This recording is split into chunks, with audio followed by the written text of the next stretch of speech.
আসসালামু আলাইকুম, কেমন আছেন সবাই? তো আজ আমি রান্না করব কাঁঠালের আটি দিয়ে কবুতরের মাংস। তো আপনারা পুরো ভিডিওটা দেখতে থাকুন। তো আমার গোশটা কাটা হয়ে গেছে। আমি এবার গোশটা রান্না করার জন্য এক এক করে পেঁয়াজ কুচি করে নিচ্ছি। তো পেঁয়াজটা প্রথমে আমি ছুলে নেব। আর পেঁয়াজগুলো প্রায় ছোলা হয়ে গেছে।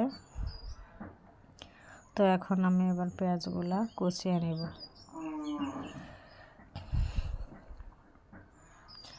তো আমার পেঁয়াজ কুচানো শেষ। এখন আমি এরপরে রসুনটা কেটে নেব। তো এবার আমি রসুনটা কেটে নিচ্ছি, দেখুন। আর আমার ভিডিও যদি আপনাদের ভালো লেগে থাকে তাহলে আমার চ্যানেলটা সাবস্ক্রাইব করে পাশে থাকবেন। তো আমার রসুনটা কাটা হয়ে গেছে। আমার চ্যানেলটা সাবস্ক্রাইব করে পাশে থেকে লাইক কমেন্ট শেয়ার করবেন। তো এখন আমি মাংসটা ধুয়ে নিচ্ছি, দেখুন। মাংসটা ভালোভাবে ধুয়ে নিয়েছি। মাংসটা ধুয়ে এবার আমি একটা পাত্রে উঠিয়ে ধুচ্ছি।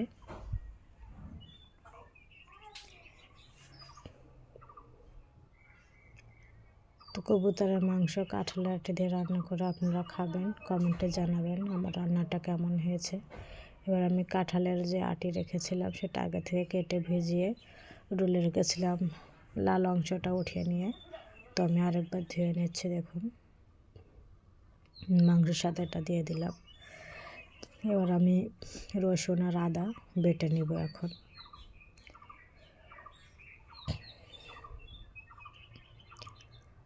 তো আপনারা বাসায় এরকম কবুতরের মাংস দিয়ে কাঁঠালের আটি দিয়ে রান্না করে খাবেন।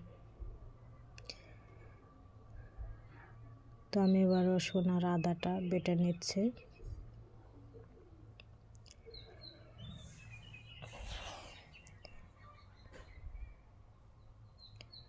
তো আমার আদা রসুনটা প্রায় বাটা শেষ। এবার আমি এটা আমার বাটা শেষ হয়ে গেছে। এখন আমি কড়াইতে তেল দিয়ে দিয়েছি, তেলটা গরম হয়ে এসেছে। এবার আমি পেঁয়াজ কুচিটা রেখেছিলাম সেটা এখন দিয়ে দিচ্ছি, ছাড়িয়ে দিলাম আর কি। তো দেখুন, এবার আমি পেঁয়াজটা একটু ভেজে নিব, হালকা বাদামি কালার হলে ভাজা শেষ হয়ে যাবে পেঁয়াজটা। তো আমার পেঁয়াজটা প্রায় ভাজা শেষ, হালকা ভেজে নিয়েছি। এবার আমি এতে সেই আদা রসুন বাটা দিয়ে দিলাম এখন। তারপরে আমি এটা আর একটু ভালোভাবে কষিয়ে নিব। এরপর আমি এতে দিয়ে দিলাম মরিচ গুঁড়া। আমি প্রথম থেকে বলে আসছি আপনাদের, আমি একটু ঝালটা বেশি খাই, জন্য একটু ঝালের পরিমাণটা আমি বেশি দিই।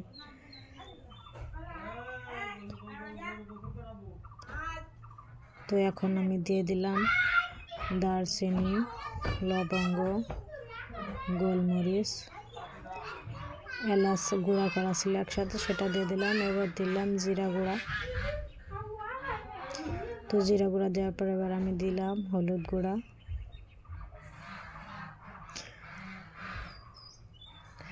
হলুদ গুঁড়াটা দেওয়ার পর আমি দিয়ে দিলাম পরিমাণ মতো লবণ। এখন আমি এটা ভালো করে কষিয়ে নেব। দেখুন, কালারটা অনেক সুন্দর হয়েছে। তো কষানো শেষ। এবার আমি কাঁঠালের আটি আর কবুতরের মাংসটা দিয়ে দিলাম কড়াইতে। তো আমি এবার গোশটা ভালো করে কষিয়ে নিচ্ছি। কি সুন্দর কালার। তো আমার ভালোভাবে আমি কষিয়ে নেব। আমার কষানো শেষ। এবার আমি আর একটু পানি দেব কষানোর জন্য, অল্প পানি দিয়েছি যাতে কাঁঠালের বিচিটা সিদ্ধ হয় আর কি, সেই জন্য একটু পানি দিলাম অল্প পরিমাণ। তো পানিটা দেওয়ার পর আমি আর একটু ভালোভাবে নেড়ে নিচ্ছি মাংসটা। দেখুন আমার মাংসটা এবার বলক এসে গেছে, এই যে। তো আমি বলক ওঠার পরে একটু নেড়ে নিচ্ছি। আমার কষানো পুরো কমপ্লিট। দেখুন তেলটা ছেড়ে দিয়েছে, অনেক সুন্দরভাবে কষানো হয়েছে গোশটা। তো এখন আমি এবার ঝোলের পানি দিয়ে দেবো এতে।